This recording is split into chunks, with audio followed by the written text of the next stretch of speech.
اهلا بيك يا بطل في اول خطوه في رحلتك. انا عارف احساس انك عايز تنزل بقى، فاهمني، تشيل دمبل وتكسر الناس واوزان وبتاع والدنيا دي.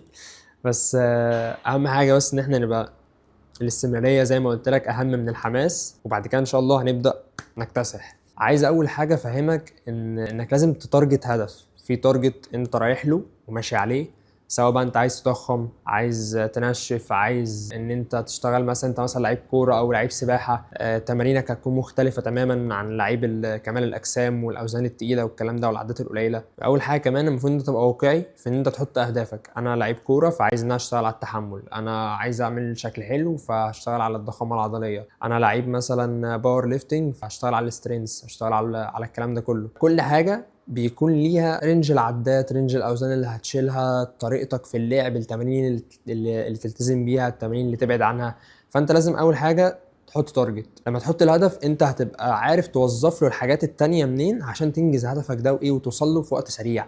ما تقعدش انت تطول وتجرب وي وي وي وي لا.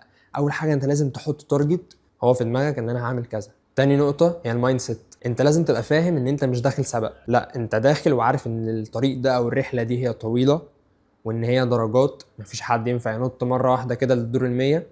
فلا هي درجات، ده انت لازم تبقى حاطط في دماغك. والشاطر في اللعبه دي اللي يلتزم مش اللي يتحمس. لا انا ملتزم فعمال اروح واروح واروح واروح واتمرن، مش من اول اسبوعين ما لقيتش نتيجه ابدا ازعل واتضايق وما انزلش تاني. لا انا لازم ابقى فاهم ان ده طريق طويل، وان انا واحده واحده هبدا ان انا احقق نتائج. تالت حاجه بقى هي التسخين. التسخين عامه انا بجد بشوف كميه حاجات، يعني بلاقي واحد مثلا دخل قلع الشنطه، فاهمني، وراح داخل دب دب دب دب اتقل وزن بيعرف يشيله. طب انت مفاصلك عضلاتك لسه ما سخنتش، مفاصلك لسه ما اتحركتش في المدى الحركي بتاعها، ايه اصابه فورا. يا اما ادائك هيبقى وحش جدا في التمرين. لو انت مثلا قدرت تجيب 10 عدات تلاقي نفسك بتجيب 4 بتموت.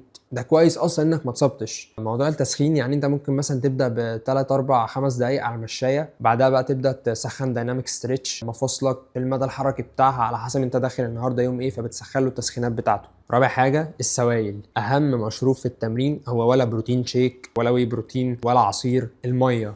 الميه هي اهم مشروب في التمرين. انت في التمرين اصلا بتفقد سوائل من الاجهاد طبعا، فانت بتحتاج تعوض ده. فانت مثلا واخد معاك ازازه قد كده بتشرب بق كل مثلا 4 5 6 مجاميع. اقل حاجه ممكن تبدا بلتر، او يا عم بنص لتر، اللي هي الازازه العاديه الصغيره اللي قد كده دي. لكن مش حاجه قد كده ورايح لاعب مثلا تمرينه ساعتين ولا ساعه ونص وعمال كل شويه تعمل كده وتنزل. ما تقطرش نفسك، انت عامل مجهود وعامل شده عاليه، فلا اشرب اشرب عوض ده. ما يستحسنش انها يكون حاجه فيها سكر، يعني ما تشربش عصير، ما تاخدش مشروب طاقه. الكلام ده لو عايز قبل التمرين براحتك، لكن في التمرين نفسه اهم شيء هو الميه. يبقى احنا كده النهارده عرفنا اول 4 حاجات اساسيه، وهي تحقيق الهدف والمايند سيت والتسخين وشرب الميه في التمرين. متحمس صراحه نكمل مع بعض بقيه الحلقات، وانا مش هتاخر عليكم عامه في التنزيل، في اسرع وقت هكون منزل لكم الحلقات الجايه.